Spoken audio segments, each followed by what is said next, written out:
Kyannaku nnyo nti entalo y'ettoolo egudde, obukama bukutte kazigizigi w'enzikisa. Emiranga n'ebiwoobe okwazirana n'amaziga gali mu ttukulukuta eno tukungubaga bwe twekubagiza. Ekibira mpanga kyonna kisiriikiridde, ebinyonyi n'ensolo tebikyawuuna okuggyako okulaba kiragala yekka ddugazza.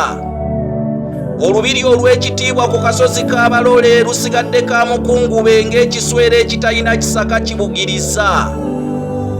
Okunnyogoga kw'ebigere by'Omukama kireese empewo okukunta n'emibiri gyaffe okuyiwa olutiko era bitutintimizza. Tubadde tumuliramu essuubi ddene ku myaka egy'ekivubuka naye eky'amazima abulidde mu kibira kati mpaawo magombe gazza. Engoma y'ettoolo ekituufu yo evuunikiddwa naye katusabe bagikoleko emikolo emirala egy'okugivuunula.